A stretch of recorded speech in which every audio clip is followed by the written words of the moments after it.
Alright, so to remove a dash, first thing to do is we actually got to hit the brakes, turn the key on, get this into first, and then shut it off.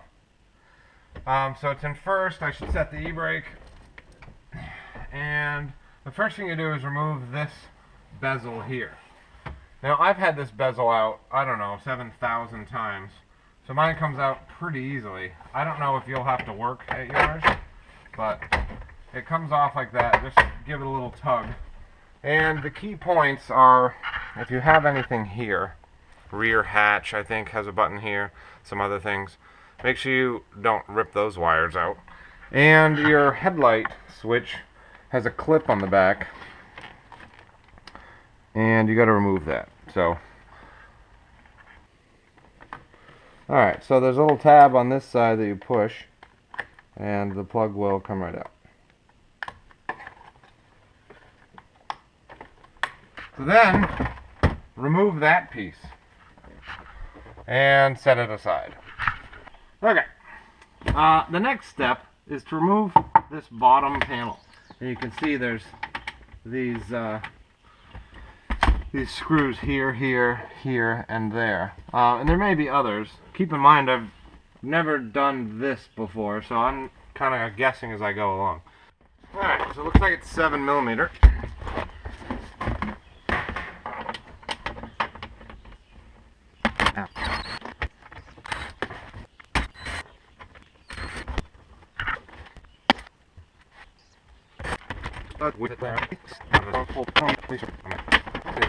Alright, so I have this brake release handle. I have a stupid switch that's obviously doing a whole lot here that I have to disconnect. It looks like this has come apart, so I can put that back together. Anyway, I gotta figure out how to... Okay, so you twist it. And let's see. Come on. Quick, did you see it? Right there. There's a little tab. Ow. And maybe, oh, there's one on each side. So there's probably a special tool for that. Anyway, there's a tab on either side, and then that'll come out of there. And you put your parking brake back on, set this aside. Okay, so ignore all these extra wires. The people who owned this before me apparently had a lift kit on it, and they put a whole bunch of special things. So now I've got to remove the gauge cluster, I believe. One thing I didn't note is that you should probably disconnect your battery, which I haven't done. So I'm going to do that now. Alright, so disconnect my battery. There's a bolt there, one there, and probably one there too. So remove those. So there's probably a plug on the back of this gauge cluster.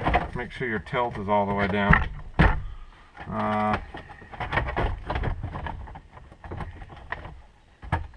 And no, there isn't. Well, I mean there is, but it's an interesting design actually.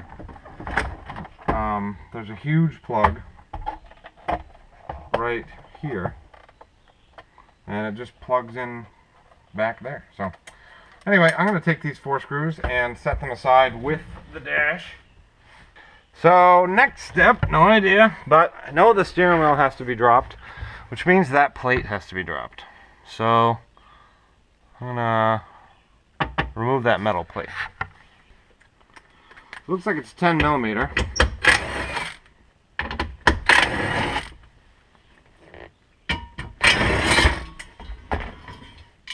Plate removed. And then there's another plate here, which has a screw here and a screw here, and possibly more.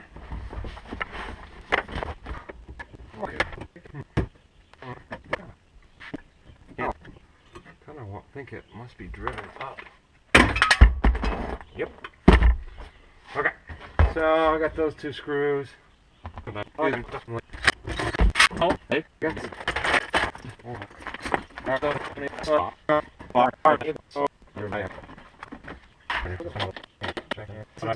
Alright, so what I think needs to happen is this central bar comes out if we release these screws. Or, nuts. Man, I'm an awful time with that.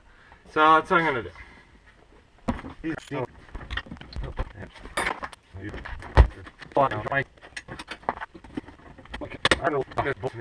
So this little piece comes out, and that's going to let us drop the steering wheel down. Okay, so it looks like this bolt, this nut here, I would recommend not dropping the steering wheel on your face like I'm about to do. Looks like those two and these two, and the steering wheel should be able to pivot. I'm assuming there's some sort of a coupling there, a constant velocity coupling. I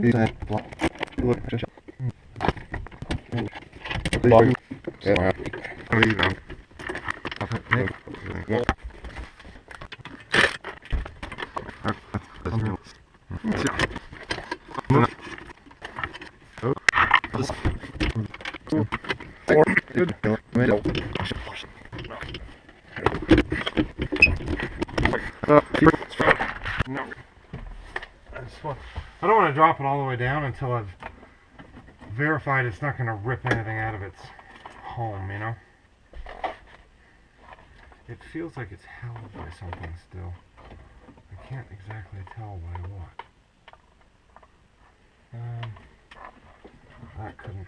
That could stand to be removed.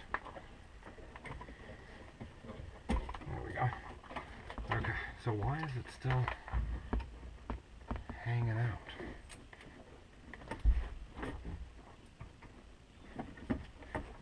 It's weird. It must just be the joint doesn't go any farther. I kind of want to put that on something so it's not stressing the joint. Like that. There. Okay. Phew. Now, I have no idea.